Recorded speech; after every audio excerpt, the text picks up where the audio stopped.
Some of you may know I wasn't always close with my sister. What you may not know is that recently things are pretty good. Starting about a year ago, we had reconnected, and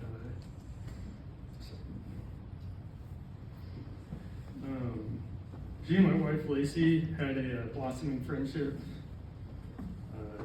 with, and when I pick up Lacey's phone, I would read their conversations, and there'd be days-long conversations about the deepest topics, like makeup, contouring, celebrity gossip. Sarah always wanted a bigger sister. She loved Lucy, but she always wanted a bigger sister, and I didn't cut it for that. Sarah was a year older than Lacey, but Lacey's taller, so she counted it.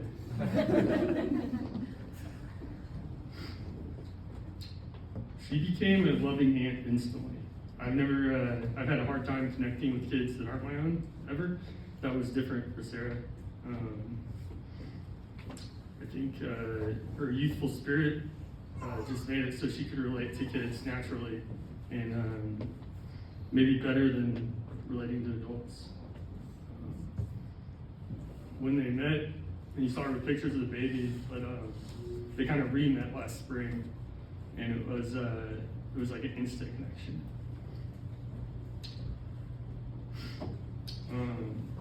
She was their biggest baseball fan.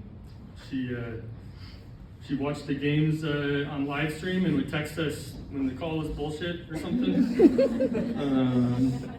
And then if we didn't send her, she somehow kept up with the batting order, particularly in Sterling's games, because those weren't live streamed. If we didn't text her the batting video soon enough, she'd be like, "Hey, where's the batting picture? You should be up by now." And she's probably better at that than me, especially for something like T-ball. She came to Texas to watch 6 of their games last year, 2 in April, and then once or twice in September and once in October. Every time I was a little concerned and sickly hopeful that she and Lacey would team up talking smack and start a fight with the other team's parents. And it's funny that my dad mentioned this, because I always thought that side want to watch that because they win, they'd win that fight.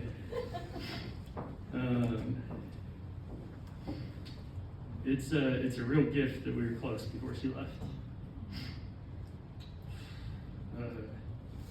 Lacey and I were optimistic about things for the first time in a long time. I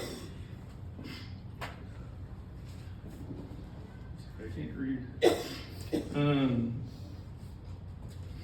Sarah's facing a lot of challenges at the end, and even so, when I was talking to Lucy and Joe, I'd say, I think she'll beat it. She always beats it.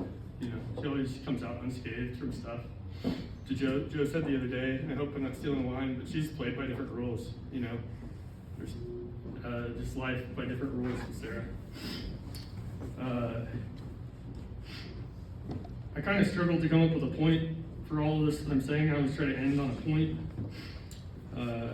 I think the point for me is just to express an understanding of the struggles Sarah faced,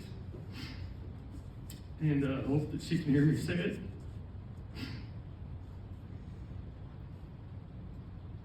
I love you, Sarah, and I will always remain excited that we were finally getting to be close friends, and devastated we didn't get to.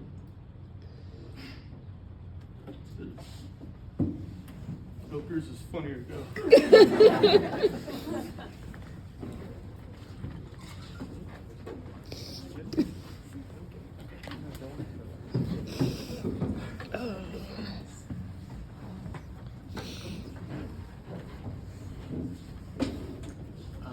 So ever since I first started paragliding, Sarah has been telling me that she was writing a eulogy for me. And I never thought much about it until she shared it with me. And it was really nice to see how she thought about me and hear all the nice words while I was still alive. But I also think it was her way of telling me that I needed to say things about her. So here we go. Sarah was a very funny person. She loved her pranks. I was trying to think of all the pranks, and the most recent one I could think of was about a year ago.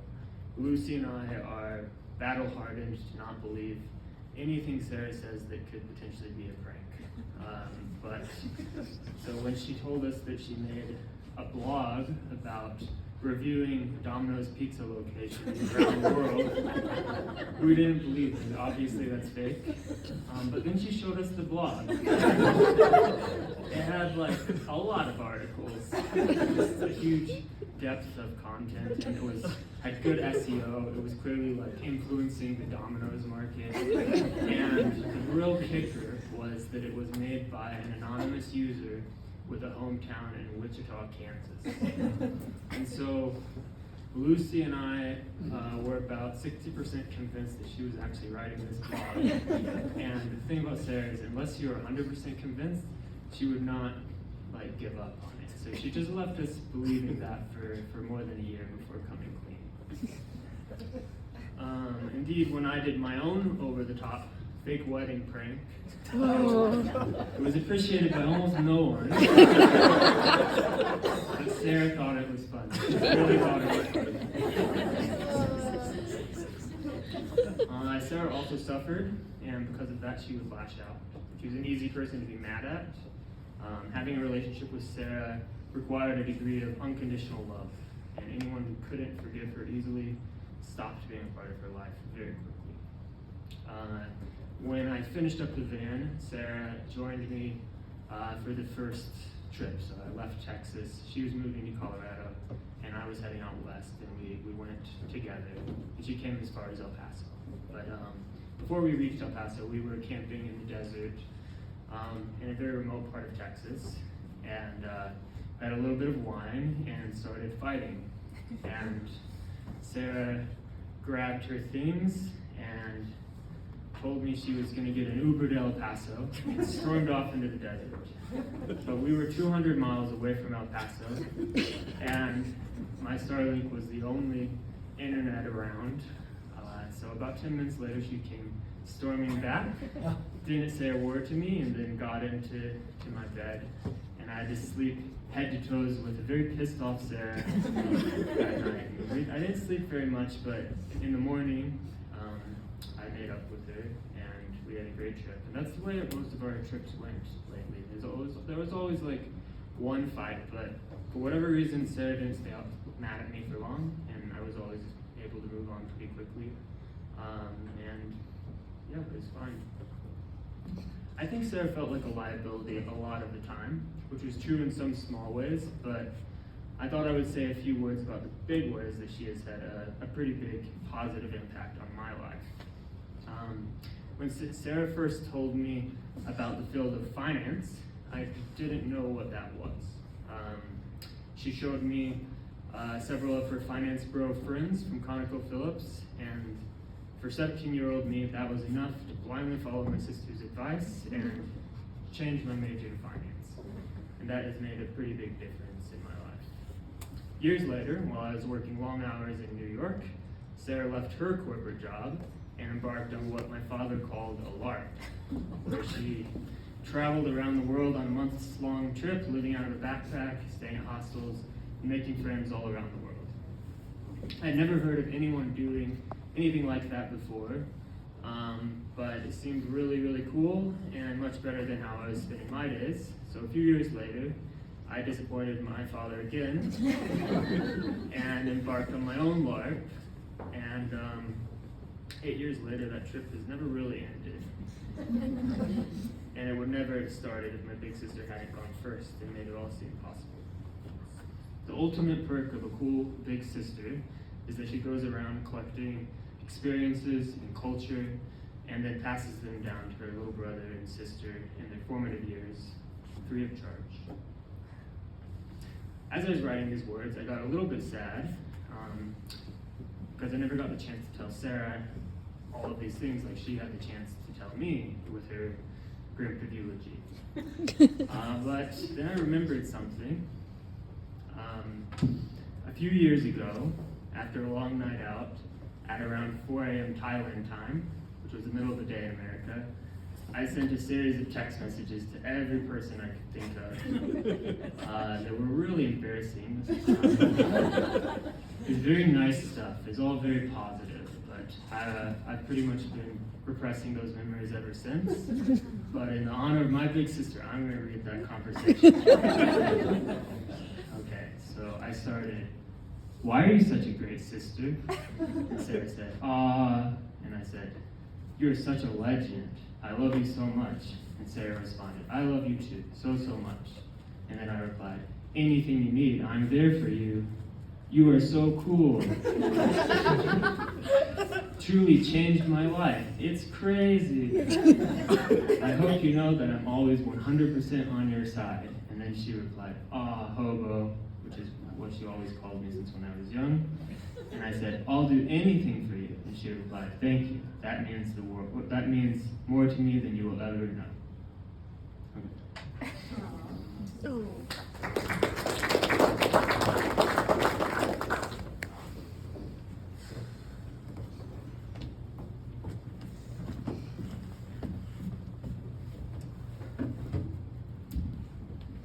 Is this good? Yeah. Okay. For those of you that don't know, I'm Lucy, Sarah's youngest sister. This will be hard. I'm not going to do this well as I did. Thank you for being here to remember and celebrate my sister. If Sarah were here standing beside me, she'd insist I tell her story honestly. No sugarcoating, no pretending her life was all rainbows and unicorns. I feel as though we've done a good job honoring that request from her. Sarah lived with darkness, but she also brought a blazing light into every room she entered, and she wanted us to honor all of it. From the time I was born, Sarah made it her mission to be the best big sister in the world. Every year on my birthday, she'd write me a letter.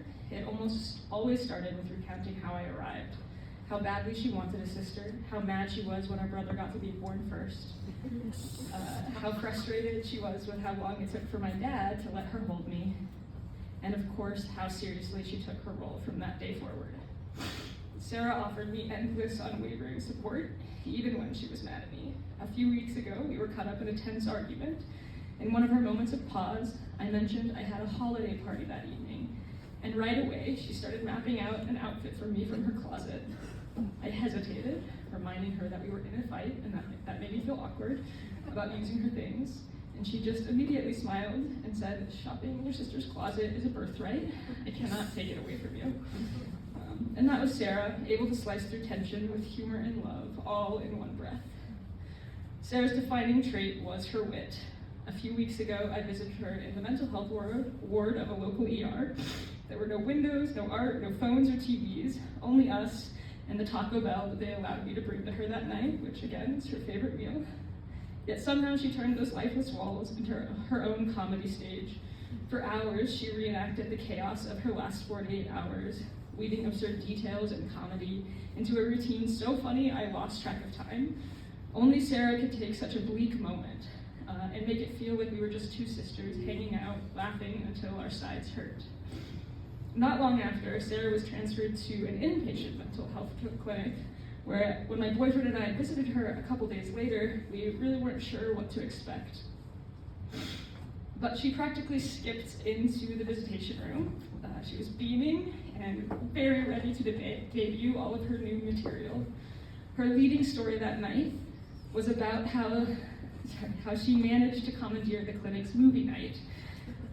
On her first evening, the group had been trying to decide what to watch together, and everyone pretty much had their heart set on the crowd pleaser Inside Out. But Sarah had her heart set on The Chronicles of Narnia, specifically The Lion, the Witch, and the Wardrobe, which she loved because the eldest brother was named Peter, like my oldest brother, and the youngest was named Lucy, like me. So she launched into a full-fledged campaign, lobbying for Narnia, delivering what I imagine was a pitch as compelling as anything you would hear in a boardroom. And as was typical for her, she won, and everyone was charmed. But there was a slight problem. She was exhausted, and she did not have her glasses, so she went to bed 30 minutes later. And then the next night, somehow, she convinced everybody to watch it again.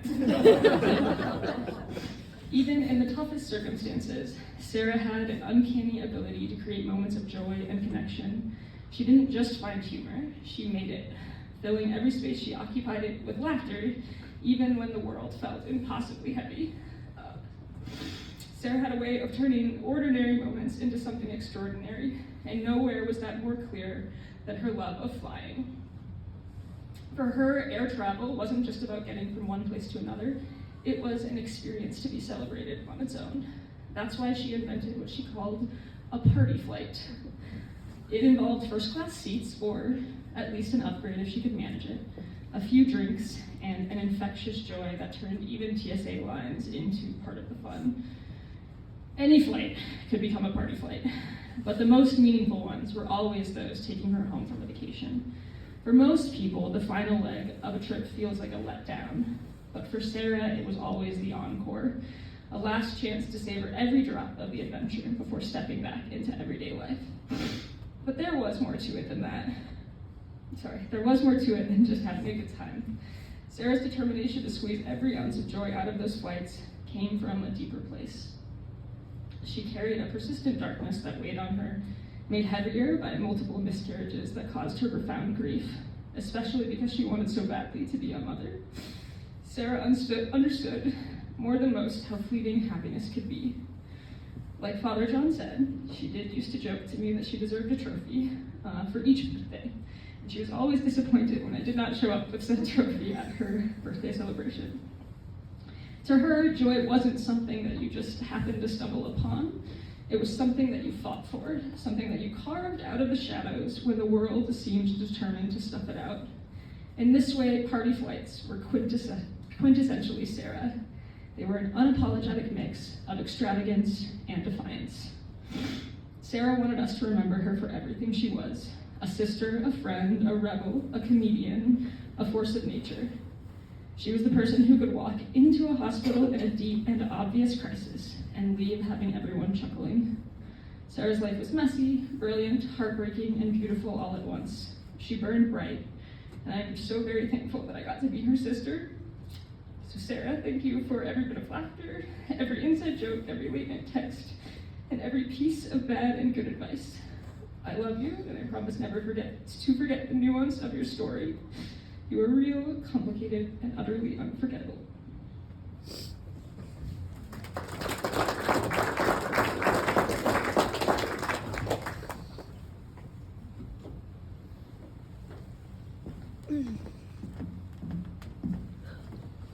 All right.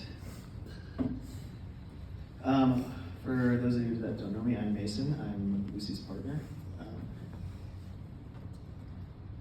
also the Navarro. Okay, so thank you for being here to remember and celebrate Sarah's life. Before I invite anyone else to share their own memories, I'd like to offer a few thoughts from someone who was blessed to call Sarah my sister. I've been fortunate in my life to have more than just two blood sisters, they're both you. Over time, I found myself with a couple of sisters, my chosen sisters. And Sarah was absolutely that, a chosen sister. Sarah came into my life through Lucy, and she quickly started to call me a brother. And I loved it. Sarah loved being a sister, and I'm so proud to have been able to call her my sister. Sarah was the kind of person who drew you in with quick wit and a bright spirit. She had impeccable taste and style. She also struggled with her mental health throughout her life, and sometimes that led to rough patches where she'd withdraw or snap at those she loved. But she had this amazing capacity for genuine apologies. One time when I went to Texas, and after Texas, she sent me this text. We had a rough time in Texas. We had a great time after, but we had a rough time at the beginning, and she sent me this text that said, "I know I haven't been super nice lately. I was pretty rude to you in Texas, and I'm sorry. The whole being alive thing can be really hard, and the past few years have been exceptionally challenging for me. But I've come to really value the people that helped me appreciate the ride. I hold on to those words. She showed me that when we own our own mistakes sincerely, it has the power not only to mend the relationship, but to make it stronger. So, as we gather to say goodbye, I want to honor every facet of Sarah. She was always ready with a plan, a prank, a bit. She was a generous host who always made sure your glass was full. And she was the sister who taught me a lot about humility, growth, and acceptance. I love you, Sarah. Okay. Yeah, now I'd like to invite anyone who has a memory, a story, or a thought about Sarah, big, small, funny, or sad, to share. We're here to celebrate her life in all of its complexities. And yeah, thank you all for being here and for loving her as deeply as you do. So, I imagine if anyone wants to come up, they can just come up and talk and get everyone's attention, or we can talk at our tables. But it would be really great if people would want to celebrate Sarah, as we're all here for her. And now is the time.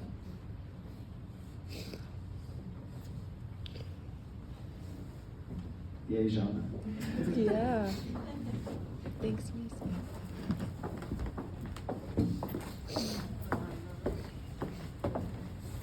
Hello. I'm one of Sarah's many cousins. I'm pretty, well, I guess I'm not that new into Sarah's life, but Sarah connected with me about 2 years ago. I was coming back from Omaha with my Aunt Alice, and she reached out, I think through Leslie and some of my other cousins, and she said she really wanted to meet me, and I thought that was really cool, because I don't really know much about her, and I do love my cousins dearly, and I love getting to know them more and more so, especially being an adult. I kind of missed some of that period, yeah, my Aunt Alice and I went over, and we really connected, and she just kind of was very warm and open and welcoming, and yeah, from there we kind of like just got more and more connected, and I was like, wow, this person is wicked cool, and I want to get to know her more. We got to talk about skiing and even flying. She looked up to my parents a lot, actually. She mentioned that multiple times about how she thought my parents were badasses, and she just thought that my dad being a pilot was really cool. So from there, I was like, well, of course I have to come to Denver now. And I love you too, Leslie and Lucy. Sorry I didn't come earlier. But yeah, there was last December, I want to say, I came up because Sarah and I were talking about going skiing, and I was like, yeah, let's do it.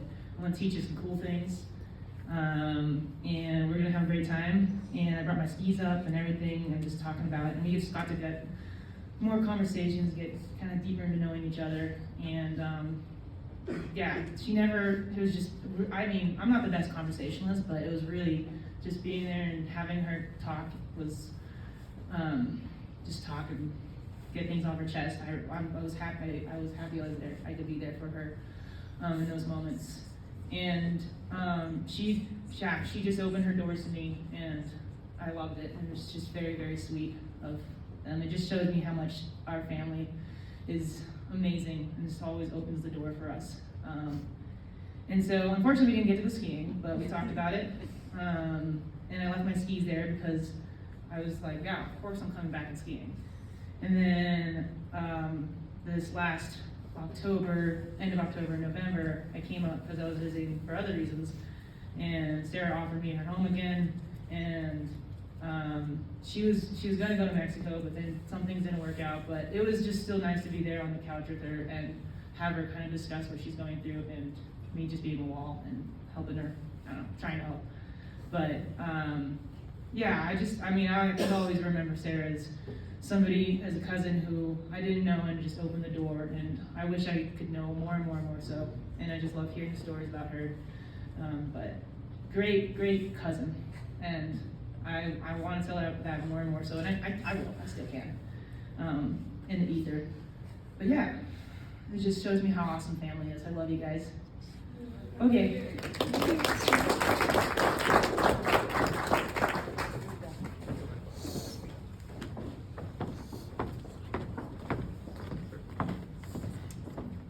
I did bring tissues, so apologies in advance. I'm another one of Sarah's cousins. I'm Annie. Sarah and I were I'd say like a mini generation within our generation when we were growing up. We were with our cousin Joe, and we were sort of three, all born within 6 months and of the same age. I'm gonna need this tissue. And I always felt really close to her, even when we had lost touch. You know, so we went through a lot of phases in life where we hadn't been close. You know, you go in your 20s and 30s, you're living in really different places, having really different lives, but we always sort of found our way back to each other. And one of our most recent adventures together, which you probably saw 400 photos of in the slideshow, was a trip that we took to Mexico with Lily. That was Labor Day last year, maybe? And it sort of came about because Sarah was in New York and we were having drinks and just had wild ideas to go on a ski trip. That was, I think, a big idea of hers all the time. But I ended up in Mexico with Lily, and we had the best time. We were staying at this resort in truly the middle of nowhere. I think Joe suggested it, so you wouldn't be surprised. Or suggested the area at least, but then she picked the resort, so it was luxurious and absolutely beautiful, but very remote. And they had these dune buggies that we could rent or just use, I guess. And so the three of us are kind of bombing around on the beach and through the little town and going from a beach bar, and then all of a sudden it's late and it's dark and we were trying to get back to the hotel and we took a bit of a wrong turn. I might have been driving. And at a certain point we got like stuck in like sand, and we were really stuck, and it was very dark and it was the middle of nowhere on the beach. And there was no phone service, and we're like, what are we gonna do? And luckily Joe had taught her a technique of getting wheels out of sand somehow, and so she finds this like sign, I think that said bar and had an arrow that way, and she pulled it out of the ground. It was like a board, shoves it under the back wheel of the dune buggy, and immediately we were out of the sand. She solved it. I think I can thank you for that mostly, but she was resourceful and just always could solve the problem in a crisis, you know, even a crisis sort of as hilarious and fun as that. And it just was one of those moments that reminded me of her joy in life. And, you know, that was after, you know, we all knew the darkness that she was facing, but at the same time, being with her didn't feel like that. Being with her didn't feel like darkness. She brought so much light. So I'm remembering that story of her just saving the day, and it was so fun, and we just, like Lucy said, laughed till our sides hurt, and you know, so that's just my memory of Sarah.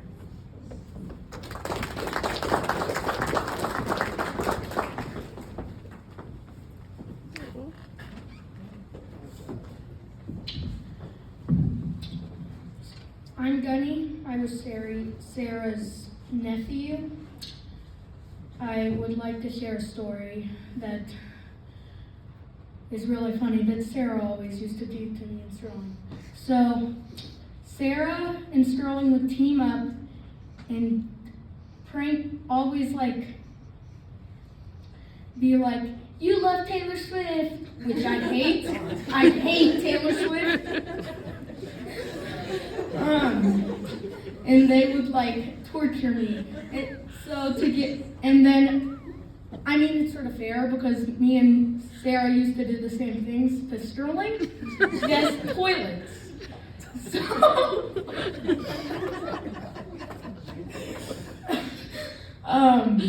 when it reached Sterling's birthday, Sarah got him two things. A game called Shoot the Poop. Basically where you launch this tiny piece of poop into this toilet. And then when you flush the toilet, it's like, shoot the poop!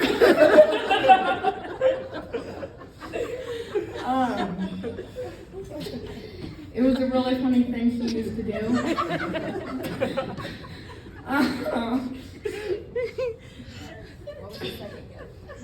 And then the other thing was this the thing Sterling actually wanted was this vintage $29 Bumblebee motorcycle from China?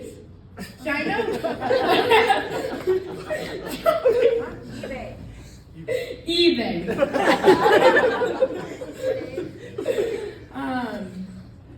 now that I think about that, it really makes me feel happy.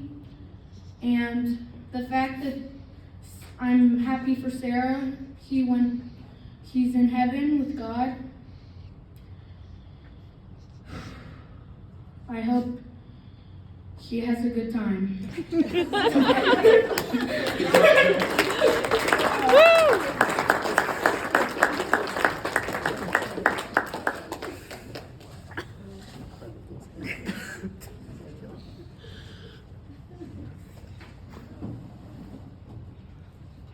Come on, Lily. Alice is too.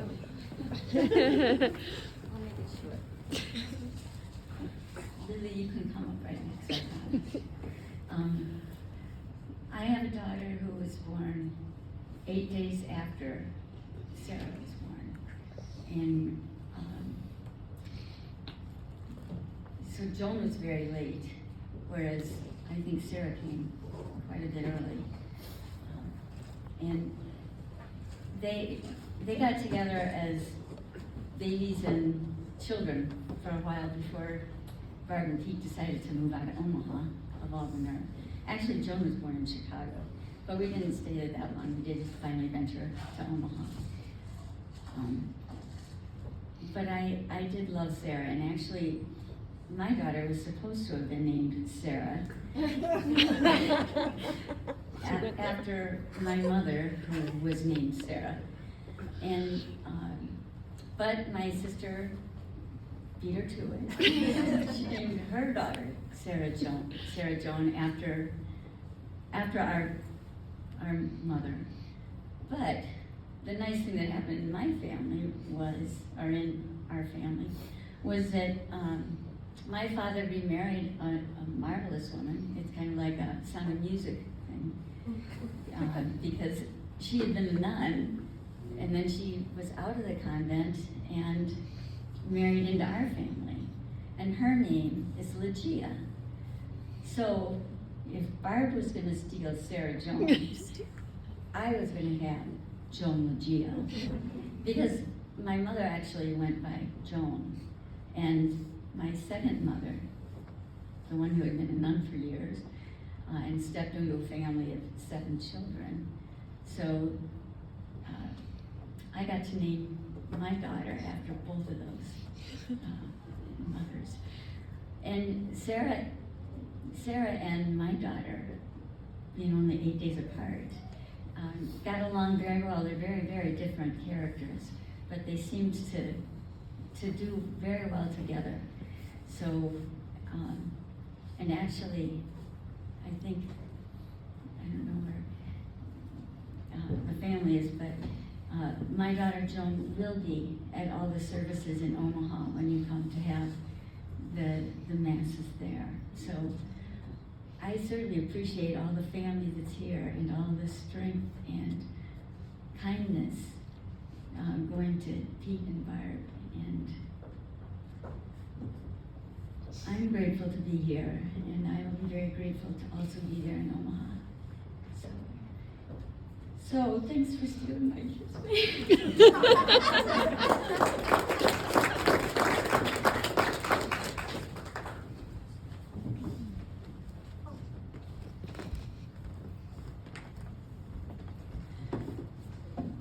I'm Leslie, or Bailey, some people call me that. I haven't really planned on saying anything because I don't know if I can handle it. I'm Sarah's first cousin. I think I should start by talking about a prank so that I don't cry too much. A couple of years ago, Sarah knows I do accents. I can do a lot of accents. And Sarah had been, or one of Sarah's boyfriends had been on an international flight and gotten into some kind of altercation with the woman sitting next to him because she was rude. I don't know the story. But it got brought to the flight attendant's attention, and this was just something that nobody really knew about except the flight attendants, as far as we all knew. Sarah called me one day and she was like, Lily, I have the best idea.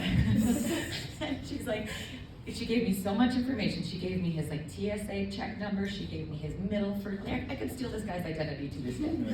And so I called him from my office phone number And with a British accent, I told him that he was being, this is all her request, it wasn't me, that he was suspended from flying for the foreseeable future. And that his security clearance, it's global entry and TSA pre-check was being revoked. And she was not FaceTiming, but she was filming him the entire time that she did this. And it went off perfectly, and this guy for days thought that this was true, but little did I know that if all of the things that I had said were actually going to come to pass, he would have lost his job.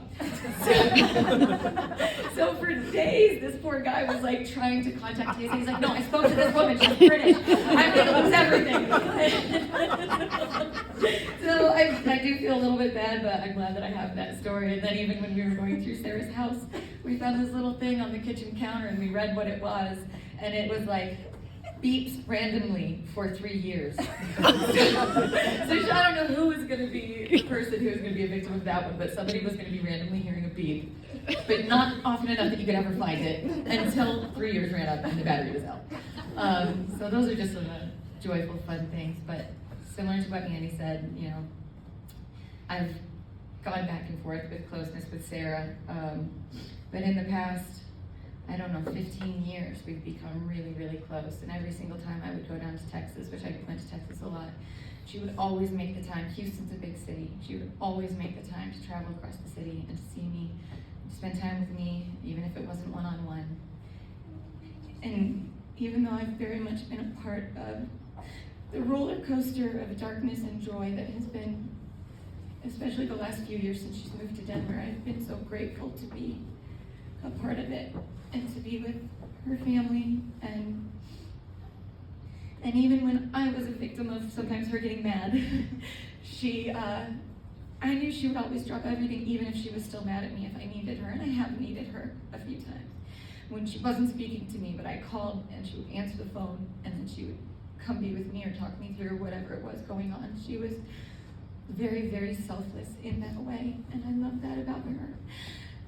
And I'm gonna miss her so very much.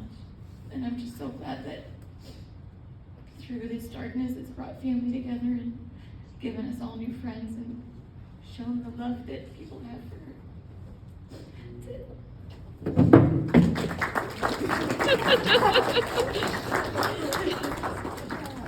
Of course I drop things.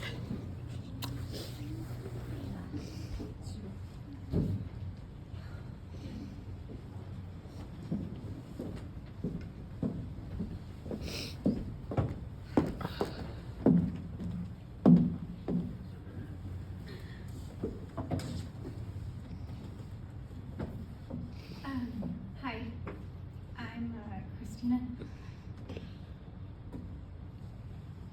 This is really hard. I'm sorry, I'm Christina Silas.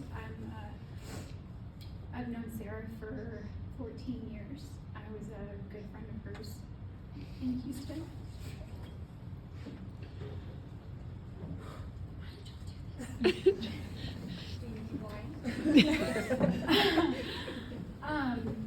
You guys don't know me, but I know a lot of you because she talked about you.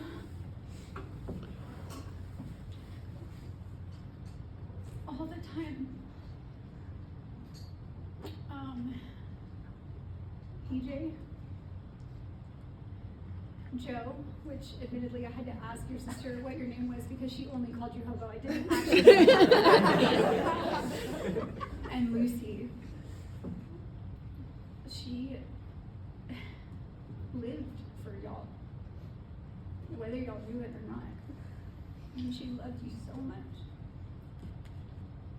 And PJ, I want you to know that even on the darker years where maybe you guys weren't talking, I would always hear about you. Sarah did love her pranks, and I was the butt of a lot of them. I shared with Lucy, I flew in last night. I rebooked my flight 4 times. Houston had a huge storm last night, and I couldn't help but think this is Sarah's final prank. I am a frequent flyer, okay? got married, I just went on my honeymoon, I traveled 26 hours to go to Thailand. I'm a flyer, okay? I fly. I booked the 4th flight, which thankfully didn't get canceled, and we're on the runway for an hour and a half last night out of Houston. It is sleeting but not snowing yet. I knew the storm was gonna hit around 10, and we were supposed to take off around 8:15, but we're sitting on the runway for an hour and a half. They literally brought in a de-icer into Houston, Texas. They don't even know what a de-icer is. We're Houston, okay? That's never happened. So all this to say, it took a while to get off the runway, and we get up in the sky, and the story I'm about to tell you is so embarrassing, but again, I feel like this is Sarah's last prank. Like, she is laughing somewhere, okay? There is the worst turbulence I've ever had. Like, I said prayers, and I'm not that religious, okay? I proceed to have a panic attack. I've never had a panic attack, so I'm just assuming that's what it was. I have a panic attack to the point where, like, flight attendants were standing over me. There were people touching my shoulders, strangers, didn't know who people were. People were bringing me water.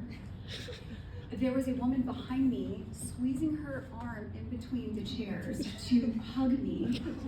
The guy next to me, bless his poor soul, took his jacket off and put it over me to like try to comfort me, and was like holding my wrist for like 45 minutes.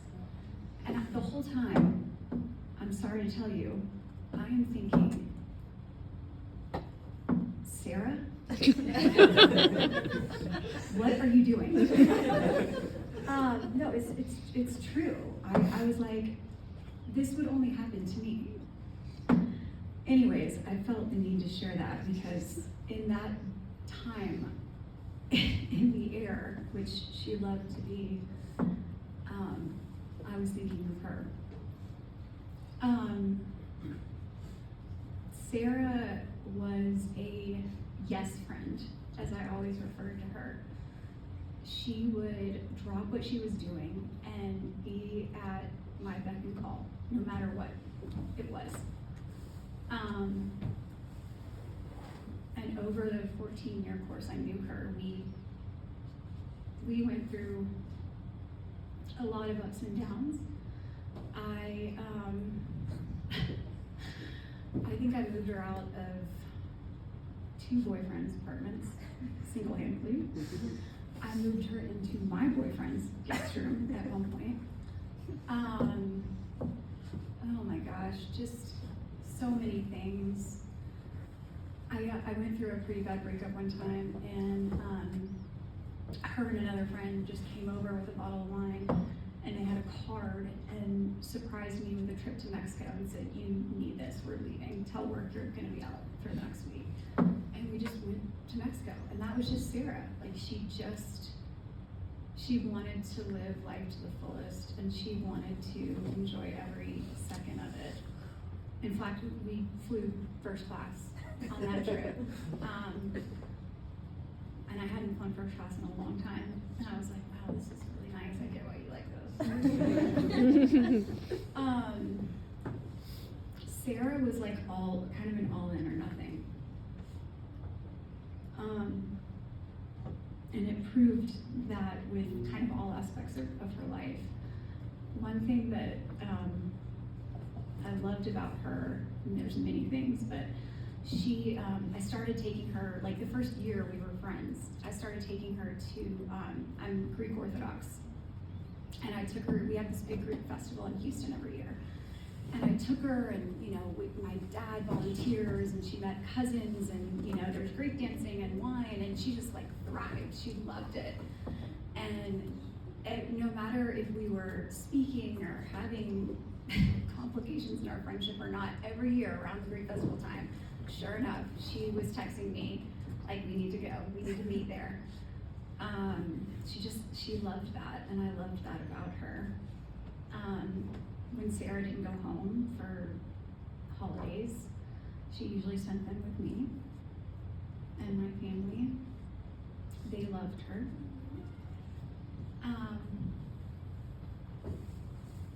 I didn't prepare hair this, so like this is what my heart is like beating on my chest.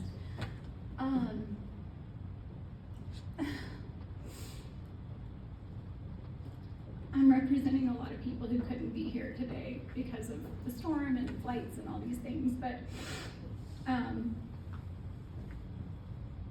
Sarah had some amazing times in Houston. She had amazing friends, and she captivated us all with her wit and her charm, her love for adventure.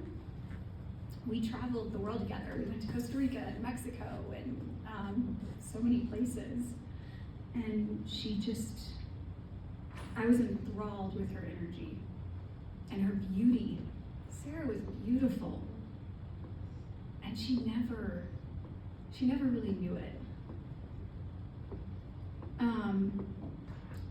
She could be so incredibly thoughtful.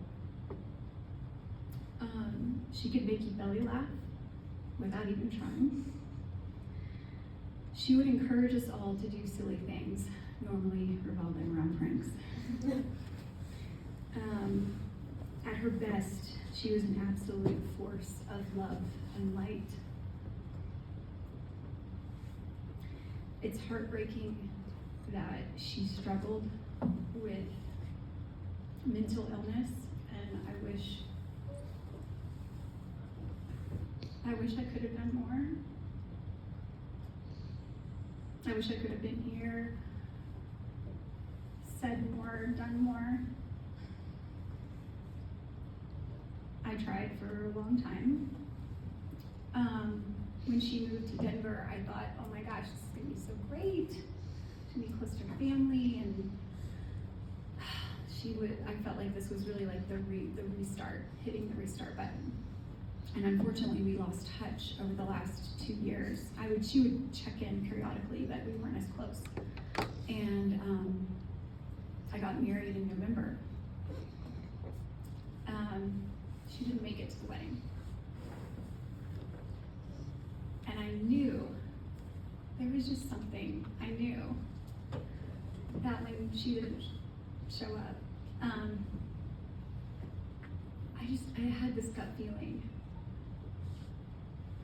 And I'm gonna share a text in the spirit of being real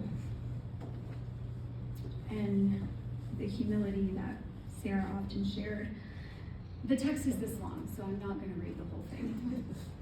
But I didn't hear from her, and I was on my honeymoon. I did hear from Lucy, and Lucy was saying, it was like the night of my reception, and Lucy was like, hey, Sarah's not gonna be there. She really wants to, I'm so sorry. And it was a short text, but it was what I needed to know why she wasn't, you mentioned she was in the hospital. Of course I was worried, and I was on my honeymoon, and I know Sarah, and if she wants to reach out, I know she would. So I sent her, as I always do every year, a happy birthday text, and I didn't hear back.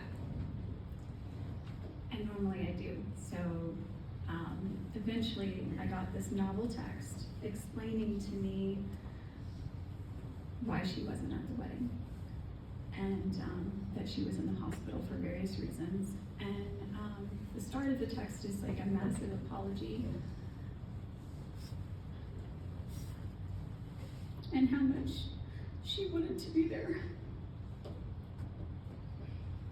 So over the course of this novel text, she explains that she's been in and out of the hospital, she got admitted, and then she was out on November 15th, and she was in bad shape, and she got home for Thanksgiving, almost immediately got sick again. She figured it was COVID, went back to the ER on December 3rd, immediately was admitted to the ICU.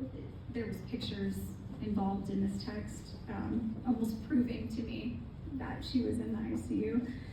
And then within the text, she says, I had kidney and liver failure and was septic.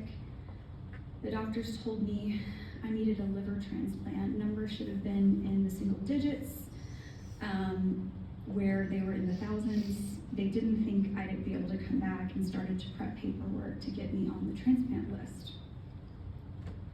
But I'm like a cockroach. that won't die, and within a few days my numbers started to half in every 24 hours. The rest of the text is just explaining that seemingly she's been discharged and she's doing better, and how much she'll never forgive herself.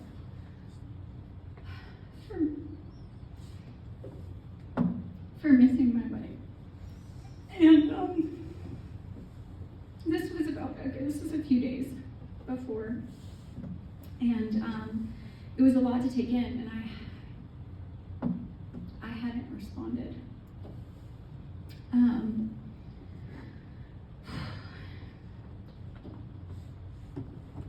And then I got a phone call. And I immediately knew.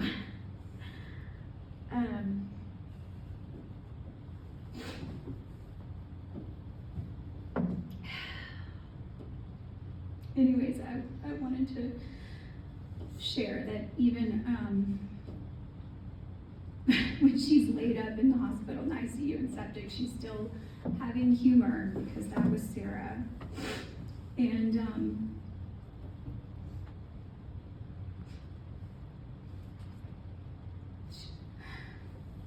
she was the greatest friend, and I will miss her and live for dear.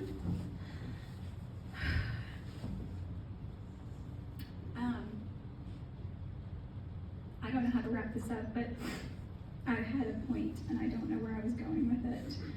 I think that many people that I've shared that text with are referring to it as her goodbye. I talked to another friend, his name is George Cherry, and they were texting literally the day before, and they were talking about a Texans game, just very nonchalantly. I think she sent a couple texts to a couple people, I guess in my circle, and I think those were her way of saying goodbye.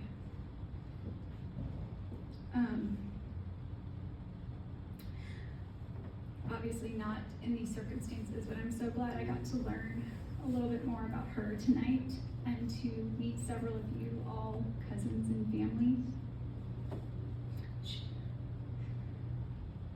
She'll be greatly missed.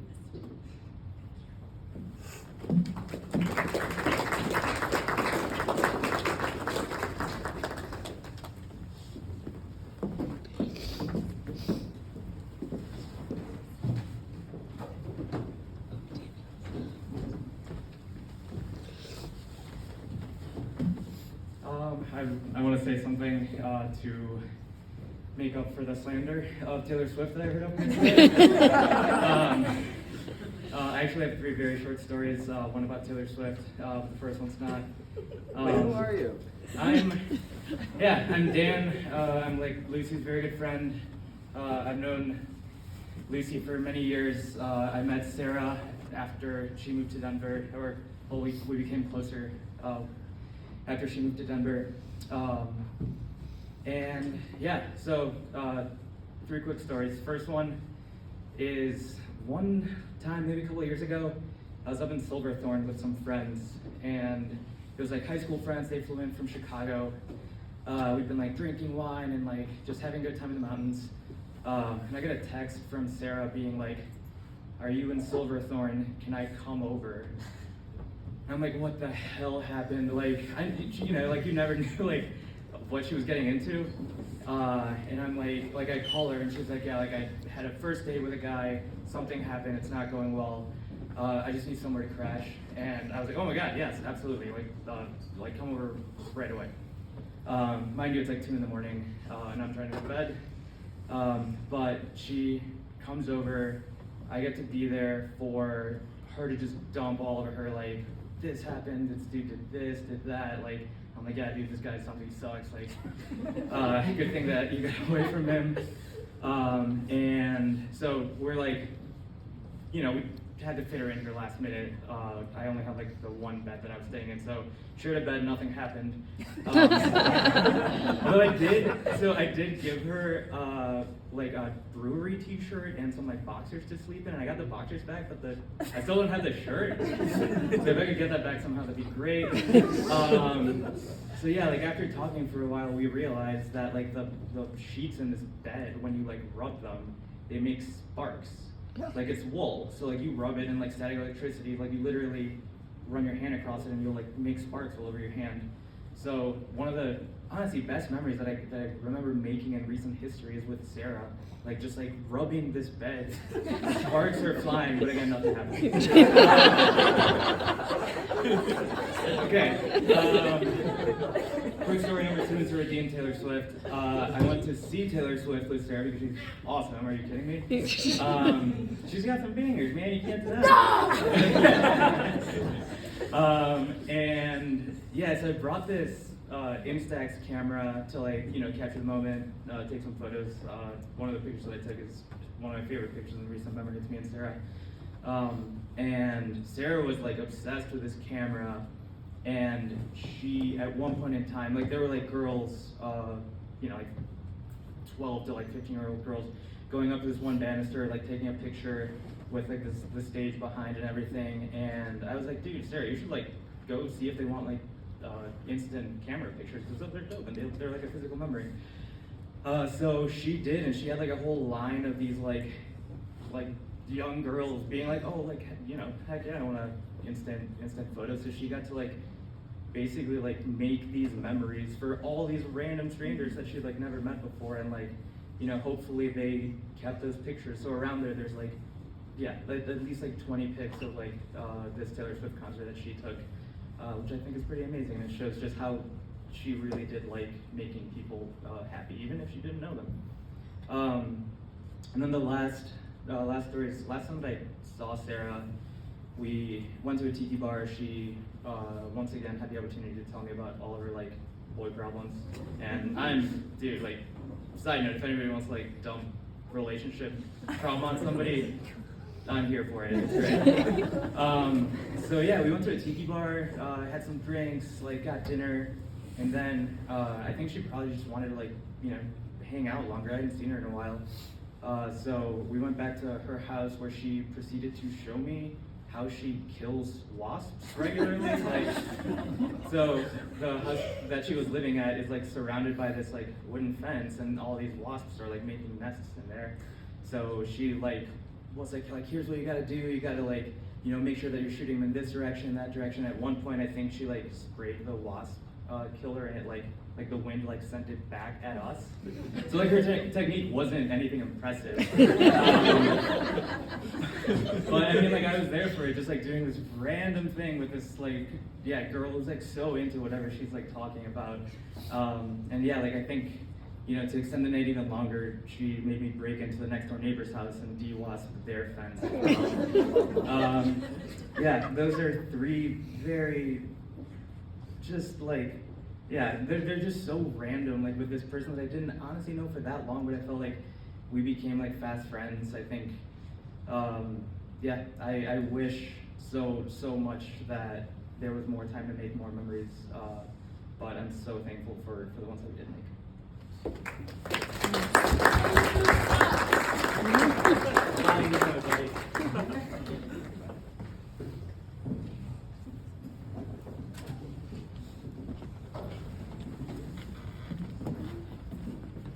Hi everyone, I'm Zach. I had the pleasure of being Sarah's friend for a good while. Met her through Lucy. I didn't prepare this, so bear with me. But it's just, the stories that people have shared tonight kind of inspired me to share this one.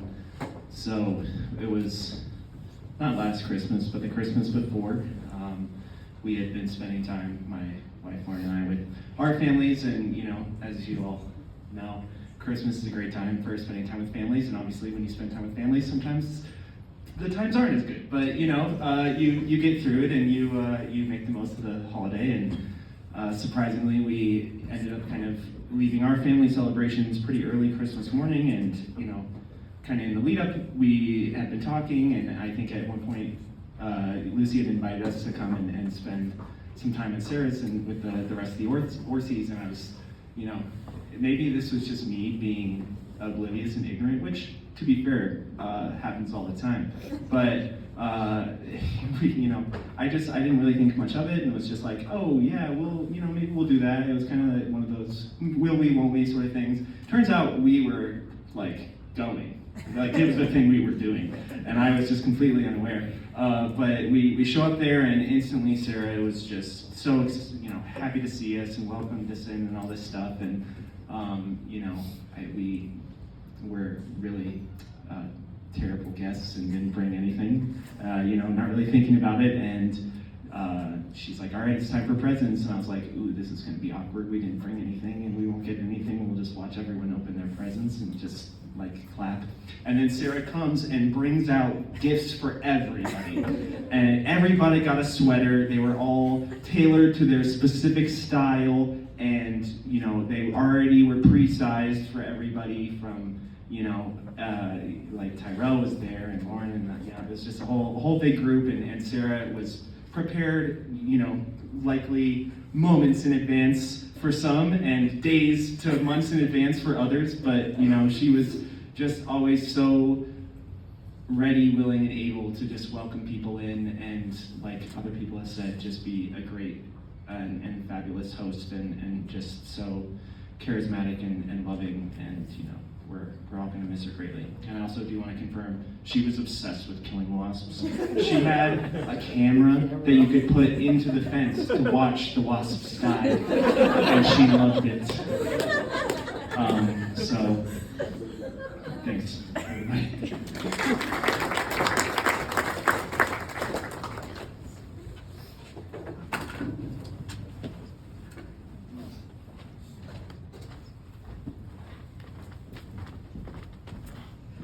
Hello, my name is Tyrell, you just heard me mentioned.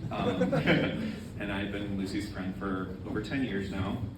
And this is my favorite Sarah story. I've always loved the Orsies. When Lucy and I moved in together, Barb would come from Wichita and she'd bring all this food, these little like pine nuts chicken noodle dish thing that I still think about sometimes, and I'm like, I need to get that recipe, and all of these other things. And so I was always, you know, again, really close with Lucy, and I always wanted to spend time with her in college, to the point where she was like, you should come hang out over Thanksgiving, and we're gonna be up in the mountains, and I was getting into skiing and stuff, and I was like, yeah, that'd be so convenient, so perfect, I'll stop by. I was, spoiler alert, not going to stop by, and that was because Sarah had found out about it, and as many of you have pointed out, she's fiercely wanting to, you know, protect her time with her family, and so there was certain holidays that were family holidays, and there were certain holidays that were not family holidays. So, like, I think like President's Day was like not a family holiday. Thanksgiving definitely was.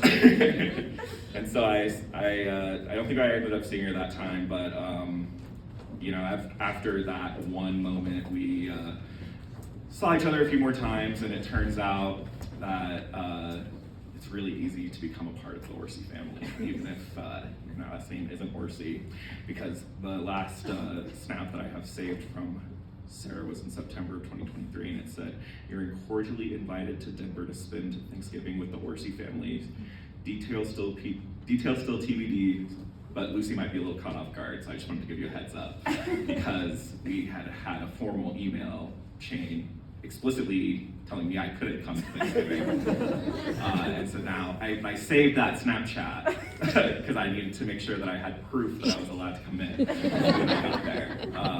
And then of course, like Zach mentioned, we were all invited to Christmas last year, and I think that I might have been the only one that actually also had a stocking on the fireplace. So I do truly believe that I became part of the family, and I will always be grateful for it. I'm always going to be, you know, here and happy to help out whenever I can. And so that's that.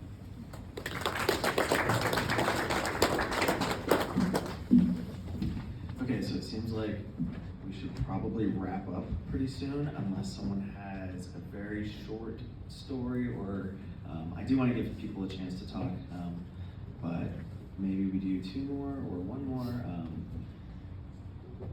Lizzie, and then, yeah, we're gonna try to wrap up. Anyone else have anything else?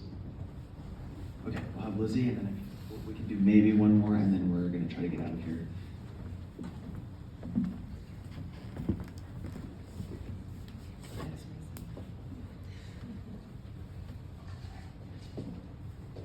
Sarah was a fighter. She had a fighter to back her up. Barb never gave up on her. Barb had the ability to see past the stuff that would piss the rest of us off and get right through to the heart of the matter. And she told me a story that when my kids were visiting one summer, which Barb had offered to do so that I could pack up my house in peace. You know, she was doting on my kids, all 3 of them. And Tara was throwing down some attitudes. And at first Barb pushed back on it in normal ways. Don't do that, or you, whatever. You know, she just pushed back on it. But then at a certain point, like a switch went off in her head, and she realized that Sarah needed something else from her.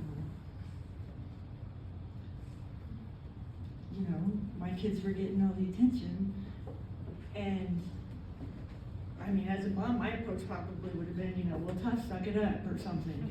But Barb just switched gears and gathered her daughter, who was like, I don't know, 14 in 2006, Barb.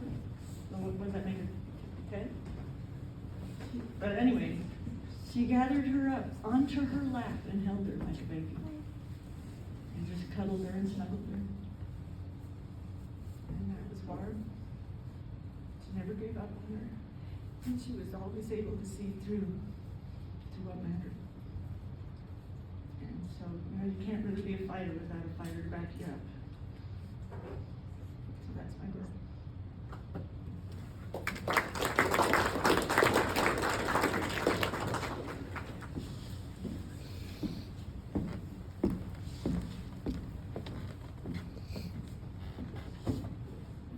Hi everyone, my name is Ryan Jorgensen, and I didn't think I was going to speak tonight, but everybody's inspired me to say something. So I started out at a company called FlightAware.com back in 2013, I think, in Houston, Texas. After moving to Texas because of my wife that's sitting here in the red coat, that's beautiful, that I love very much. I followed her from Ohio and started at this company that I didn't really like, but it was a really good opportunity to get a job in a field that is dear to me, aviation. And I worked with a lot of developers and people that wrote code and made the website. And we created this great product, but I never felt like I really was in sync with these people. And then we started hiring a lot of people. And one of those people that came on board was Sarah Horsey. And she had this energy that I loved. And I don't even remember exactly how it happened, but we became really close friends really fast. And she had, I think, broken up with somebody, and we kind of talked about that. And I was talking about my struggle about moving to Texas from the north and all the friends I left behind. And the 2016 election came up, which we had very similar ideas, and it was very challenging for her to get through that period. And anyway, so that bonded us as well. But I took a job in 2019 in Fort Worth, Texas with American Airlines, which was a company I really wanted to work for. And when I had left, I was commuting back and forth between Fort Worth and Houston. And my wife was over in another country at the time. And Sarah and I had made a date to go out to a farmer's market. This was November of 19. And I went back to Houston, Texas, and went out for a night just to have some fun. And this is where the story gets hazy. I don't remember walking home, but when I woke up, I was in a hospital. I was inside of a hospital, and I had no belongings on me, and I had lost my right eye. Someone had beat the shit out of me walking home in Houston. And so somehow I remembered Sarah's phone number, and think maybe because I had been with this doctor before, they had her number as my emergency contact. And so, the nurse came to me and said, your sister Sarah is here to see you. And I'm like, I don't have a sister, I'm an only child. And she came into my hospital room, and there's this band that I really, really love dearly that my wife and I have traveled the world to see. We travel all over the country. Their name is Dave Matthews Band, anybody knows who they are? And she made a joke, and she said, just think, if you don't have vision in both eyes anymore, she said, when you lose a sense, you gain a sense. She said, the concerts are going to be that much more vivid because you're going to hear them so much better, not being able to see the band as well. And I didn't think it was funny, but she had a way of like making jokes about anything, and I laughed. And it was actually pretty funny. Anyway, I don't know how I want to end the story, but I remember her talking about her family all the time, Lucy and Joe, and she talked about her dad to me a lot, being in law, and that's something that I think she always wanted to do. And she was probably one of the smartest people I knew, and I said, you should go out and do whatever you want to do, because I think you're brilliant, you can do anything. But she's always dear to me, and I think in the end, I just want to say I really hope that she is in a place that she wants to be right now, because I know that life was really, really hard. And I don't know when I'm going to see her again, when that's going to be, or where that's going to be. But I know that I will, and I really love her, and I'm glad that she was one of my best friends.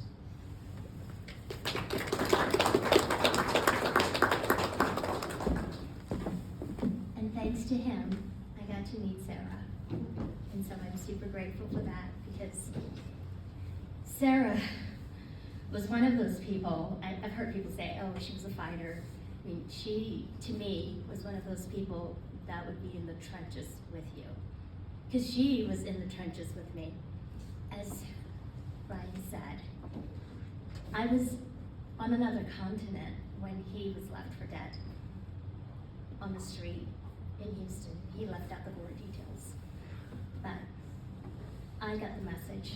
He was in the hospital. And Sarah showed up.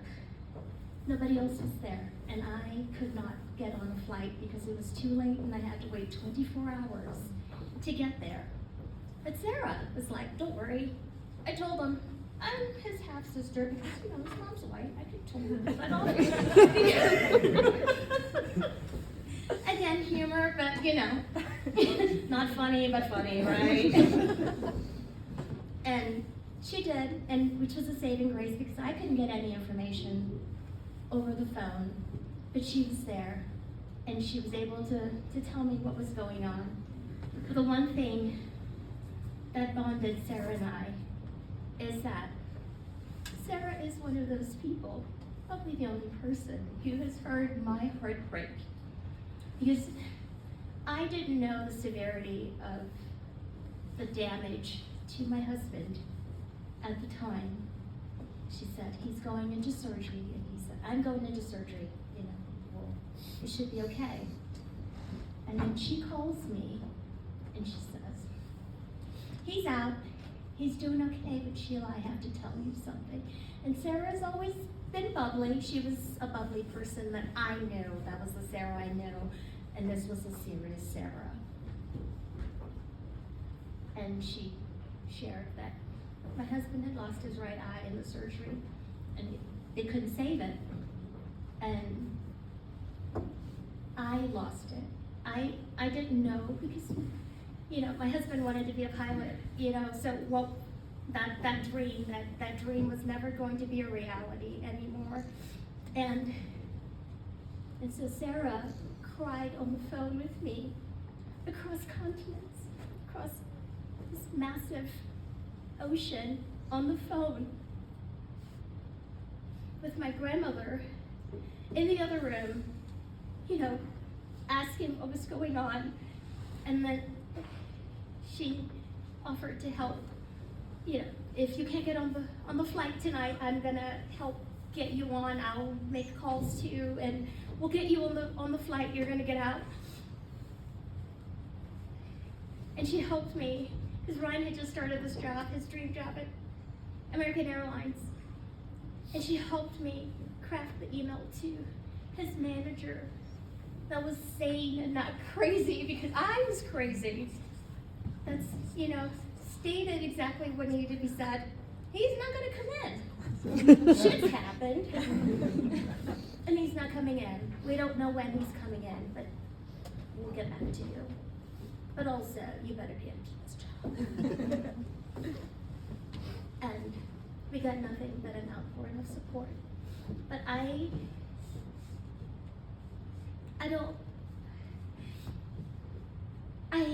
hope she knew just how much that support in that moment meant to me, because my world fell apart and Sarah was there. And while I don't have a lot of crazy stories and, pranks, because she didn't prank me, I think I might be relieved for that. Man, she always got to the heart of it, When I would say, hey, I work in aviation as well, and as a woman of color in an industry that's, overwhelmed with people who don't look like me, I have faced a lot of struggles, and I would tell her, and she immediately met me where I was at and understood just where I was coming from and how much I was hurting. And, she came to stay with us for a couple of Halloweens, because we love Halloween. It's the final celebration for my birthday. My birthday's the day before yours, Lucy. And I loved having her over at our place. And, the last time she was there, she sent flowers afterwards with a note that let me know just how much she heard me and just knew where my heart was without having to say so much. And I think that is the one thing that I have picked up from everyone who has spoken about Sarah tonight is Sarah was truly in your corner. Like, you really had a friend who was in the trenches with you. God, I cannot believe we won't have her. But I'm so glad to have met you all, because you all are so lovely. And it's truly been a blessing the last 24 hours to have met so many of you wonderful people that are her family and her friends. Thank you very much.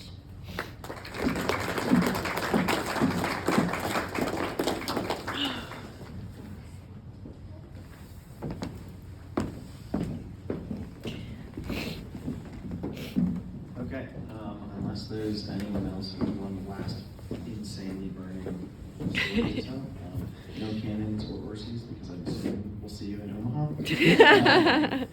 But yeah, I think we'll call it. So I think we'll call it here, and then I think we should maybe talk about how to help clean up, or what is happening after this. Pete, do you have something to say?